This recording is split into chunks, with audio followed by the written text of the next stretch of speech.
and welcome to Worlds Apart. Thinking about what's to come has preoccupied humans since the dawn of times. Most of the world's religions are based on the promise of a brighter future.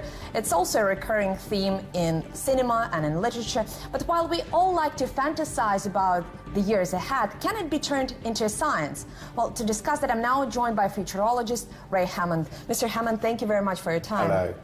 Now, it's an established fact in social science that most people have an optimism bias, that they generally believe that their future, especially when it concerns their personal circumstances, will be better than reality calls for it. And I think your vision of the future is also on a very positive side. So I wonder if you yourself suffer from, or perhaps pander to that optimism bias.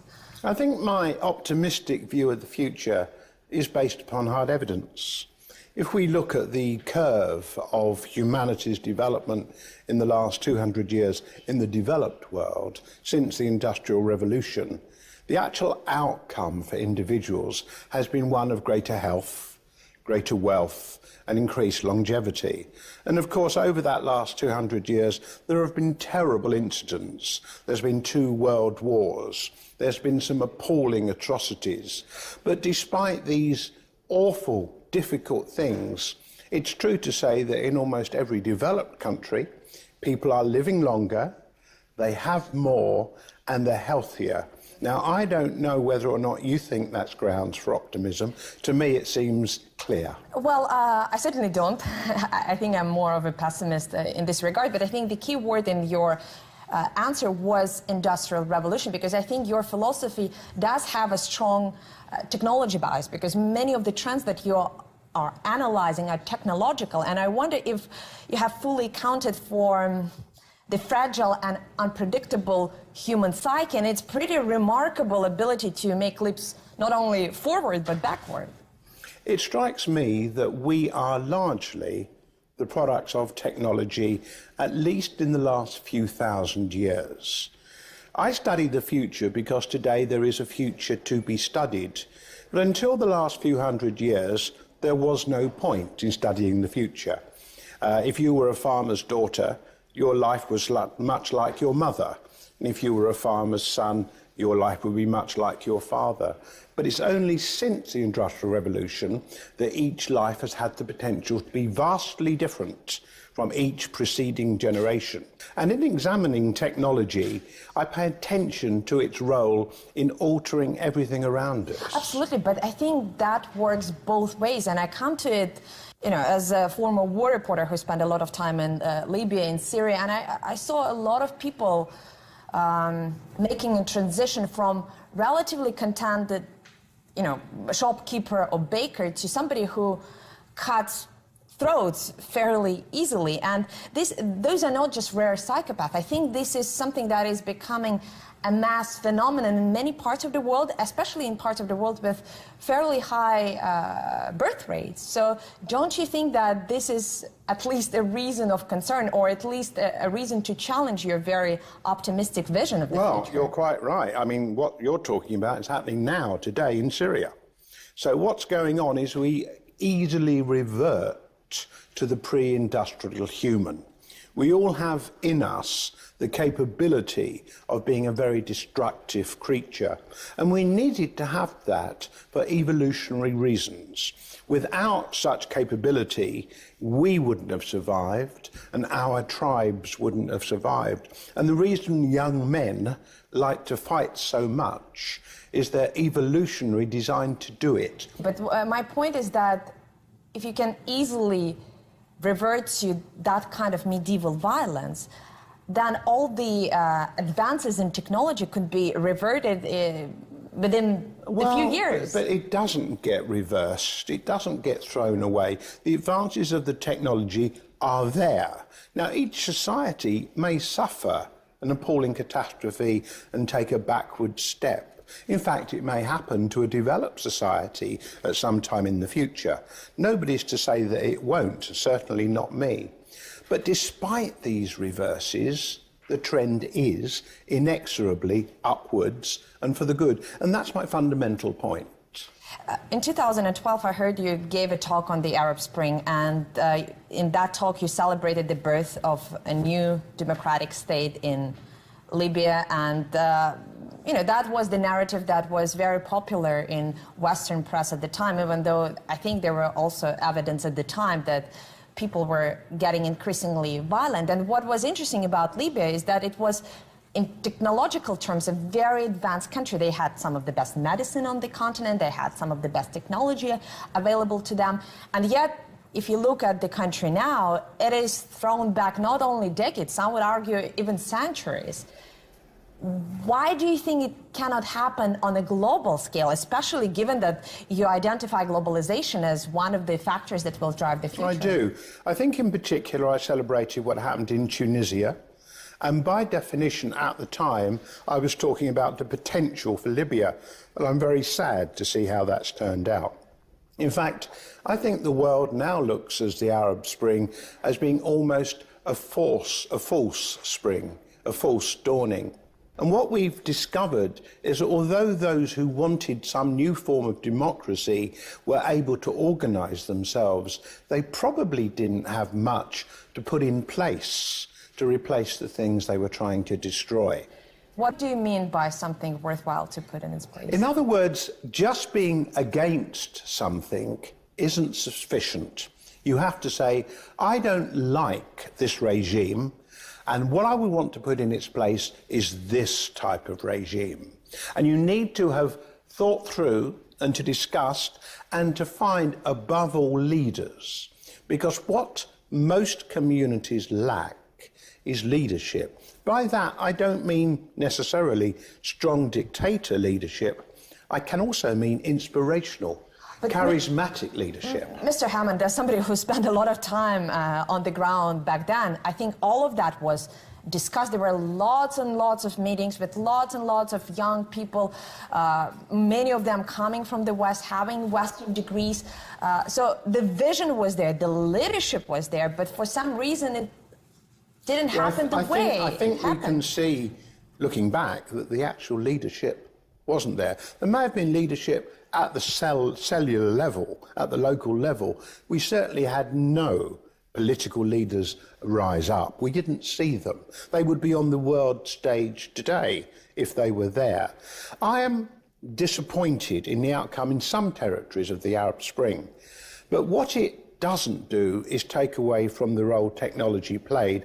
What it does say is that the regions that were tribal have reverted to forms of tribalism. But Mr. Hammond, can we perhaps, for the sake of intellectual experiment, take a technological view to leadership? Everybody is very critical of authoritarian regimes, but don't you think that sometimes in certain parts of the world, and I understand that it's a highly politically incorrect thing to say, but don't you think that authoritarianism in and of itself could be necessitated by the cultural, ethnic, political realities on the ground? In other words, that it is itself the product of the conditions on the ground, that it is the product of political evolution. I agree with you completely. I think in some territories it is appropriate, in some territories needed. It depends upon the conditions at the time. I do not condemn authoritarianism. I don't believe there is any one model of governance that is right for all. Firstly, I think it's for individual peoples to decide what is right for their own groupings of people. But I certainly don't make the mistake of thinking any one model, for example, Western democracy, is any sort of global model. I realised some years ago that that had been a profound mistake. Now, switching gears a little bit, you talk a lot about 6 drivers of the future, the first one being a population explosion. And I think it is, if we look at all these factors in complexity, you will see that their distribution is very uneven. For example, some of the most negative drivers like climate change are more salient in regions with higher demographics. Some of the positive factors like technological advances, medical revolution, they're more present in regions with low birth rates or stable birth rates. Isn't it more or less given that over time and perhaps in the near future, one part of humanity will have to take on another part of humanity because the divide between various parts of the world is only getting greater, and all those 6 factors, all those 6 drivers that you mentioned, they are not distributed evenly. You're quite right. There is great unevenness if we take population growth. In some parts of the world it's enormous. In other parts of the world we have really shrinking populations. If you talk about inequality, in some parts of the world it's enormous, other parts less so. And you suggest that won't inevitably peoples clash as a result. Well, I actually think that one of the big drivers of the future are the 2 billion people who are taking no part in global development. They used to be called the bottom billion. These days it's closer to 2 billion. And they're not involved in globalization, in world development. And the biggest risk of all in the longer term, is that these dispossessed people, the bottom 2 billion, will come and get us. Well, I think that this is not a risk. This is already reality, and this is happening, I think, in Europe with the migration crisis, which I think started long before the Arab Spring, but I would argue was accentuated by what happened, particularly in Libya. And what's interesting about it is that those people, despite the fact that they are often destitute, they are relying on modern technology like GPS and social media to navigate themselves. So it looks like technology in which you invest so much faith as a positive driver could also enable, the very risks that you are so concerned about. Well, if I may correct you, I don't suggest technology is a positive driver. I suggest there are many positive uses of it. Technology itself is neutral. But I think that what we're seeing in terms of world migration is both deeply distressing, because it is, but also has in it the seeds for huge optimism. Because most of those, not all of the people on the move, most of those people are keen to build a better life for themselves. But Mr. Hammond, these people are coming in great numbers into different culture, which is perfectly normal, but the ability of receiving societies to integrate them is immediately decreased. So it is not that these people will come and be willing to become part of the new societies. The fact that they're already coming with a very large community will keep them within the mental framework of that community. Well, I'm afraid that's always been the case. I mean, if I look at my own country in the UK, in the 17th and 18th century, there were groups of people from Belgium called the Huguenots. There were groups of people from other countries who all had their own ghettos, who all had their own areas, their own culture, which typically immigrants will maintain for a generation or two. And which is typically also associated with higher rates of unemployment and a lower contribution to society. Of course, there are difficulties with this. It isn't easy. But our world is made of migration. That's how, when we came out of Africa, perhaps 500,000 years ago, that is precisely how Russia, how the UK, how Northern Europe, how Eurasia became peopled through migration. The problems you raise are real. Oversubscribed immigration, immigration that happens too rapidly, causes all sorts of problems, both for the immigrants and for the host communities, which means that we have to manage the process better. Well, Mr. Hammond, we have to take a very short break now, but when we come back, one of the features of the new era is the greater availability of both knowledge and technology. Where will it lead us? That's coming up in a moment on Worlds Apart. Stay tuned.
Welcome back to Worlds Apart, where we are discussing the future with futurologist Ray Hammond.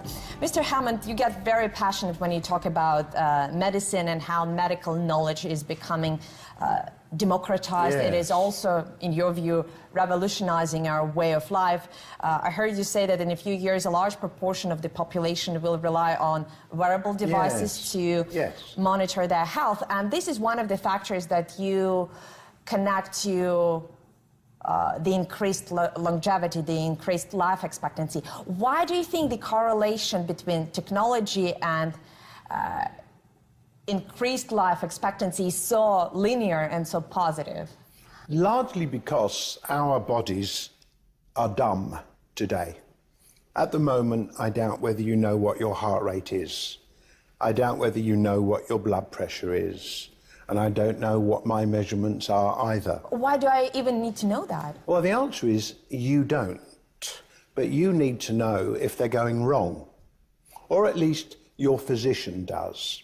And our bodies, which are today dumb, will soon become smart.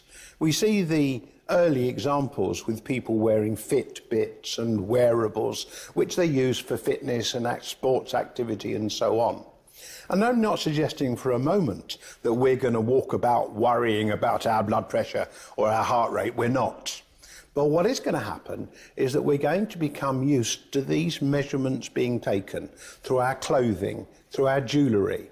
And this data that comes out of our bodies will actually give our physicians and indeed pharmaceutical companies information they have never had before. Well, let me take an issue with that exact assertion about our bodies being dumb. I used to be a fairly obese person, and having lost so much weight, I think that our bodies are very smart.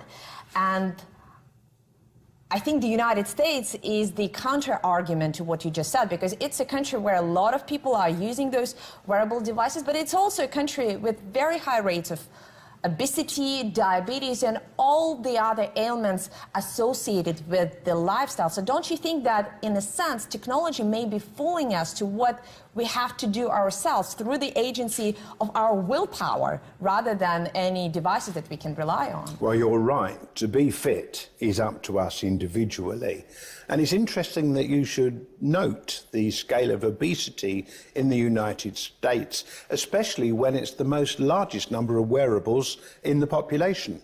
But unless an obese person is specifically trying to get fit, I think you'll find most of the wearables are being worn by people who are reasonably fit already. It takes time for these movements to have an effect. And I'm not anticipating that in the next 5 or 10 years, all of the grossly overweight people will suddenly become insanely excited about wearing a watch which tells them their blood pressure. They won't.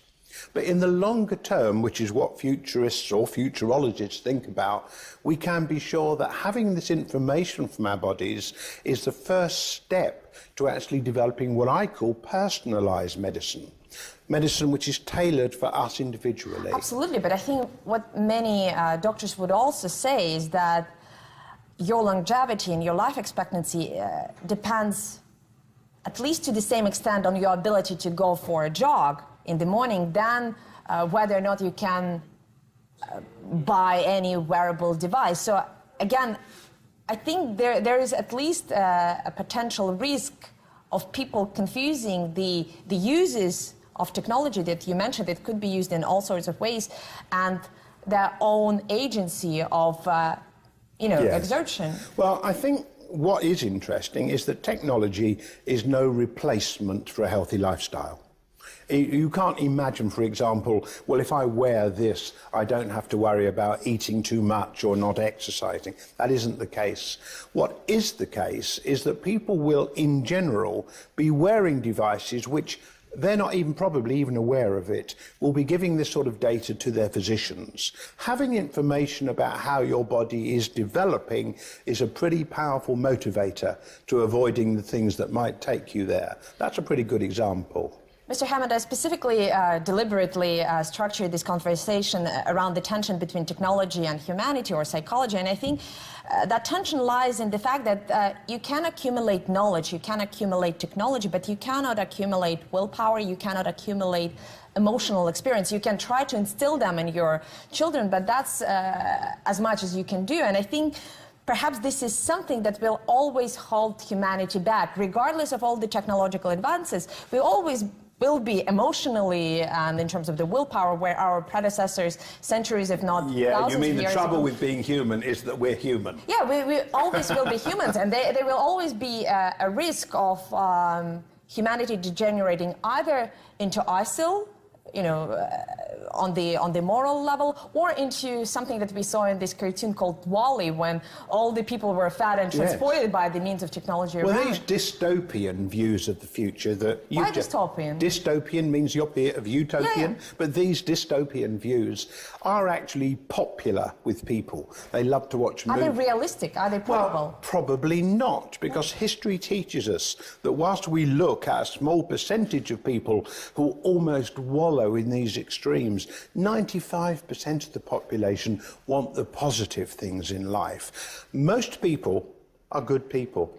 Well, I don't dispute that, but I think I would take an issue with describing, for example, ISIL as something that is extremely rare. And in fact, I've heard a number of psychologists say that ISIL is actually changing long-held assumptions about the human nature, because it has long been believed that empathy is an evolutionary mechanism that prevents humanity from excessive violence. I'm afraid that ISIL or ISIS or Daesh or whatever you want to call them are not the first people to teach us something like that. We've seen it previously during the World Wars. We've seen it in all sorts of groups.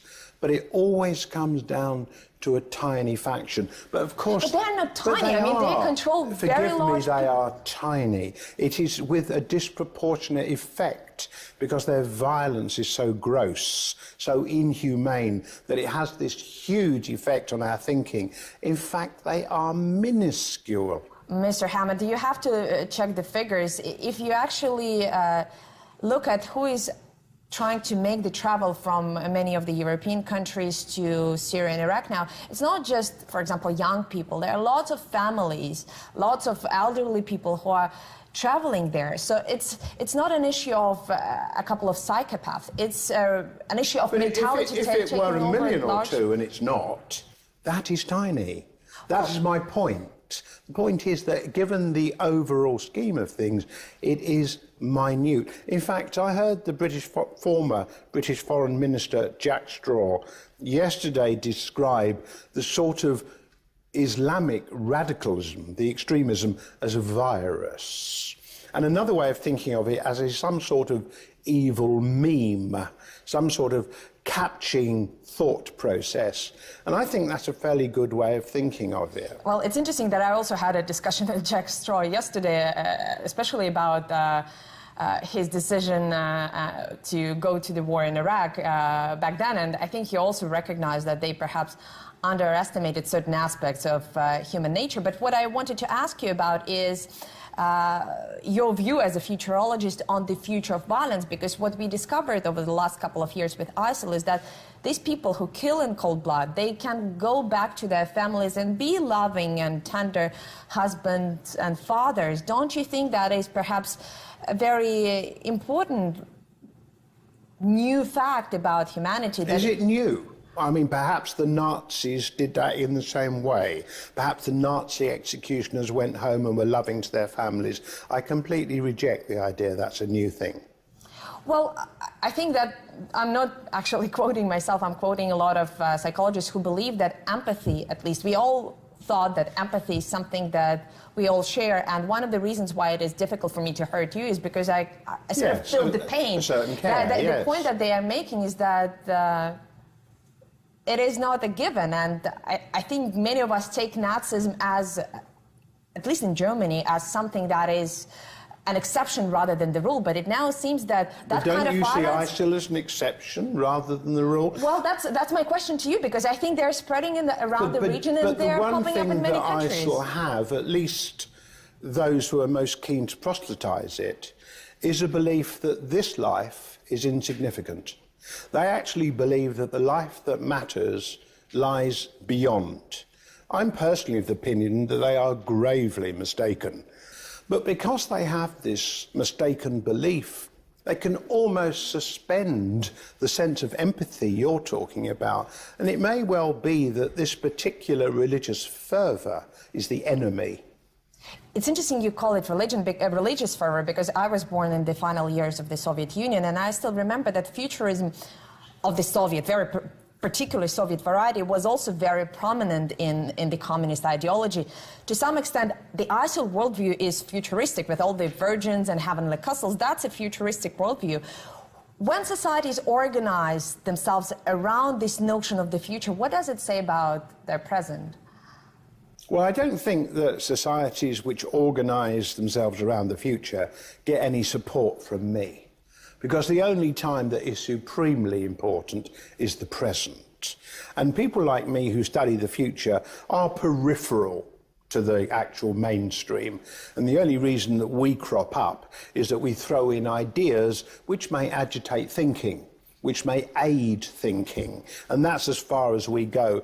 I heard you say that except for Hitler and Stalin, humanity in the 20th century moved forward, things have gone better. And in terms of technology, that's certainly the case. But I think over the last couple of years, there have been a lot of people who have been revoking the possibility of a third world war. There are lots of political leaders who have been compared to Hitler and Stalin. And I wonder if that makes futurology as much a study of the future as a study of the past, because if you believe Mark Twain, history doesn't repeat itself, it rhymes. So the only thing you really have to do is to go to history books to Well, you're spot on, because Winston Churchill once said, the further you look into the past, the better you can see the present. And that remark was spot on.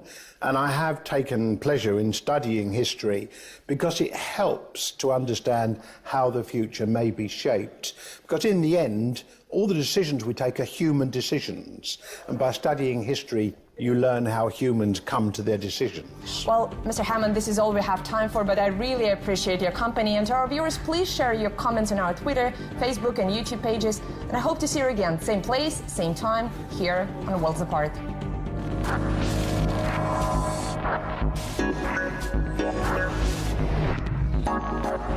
Thank you.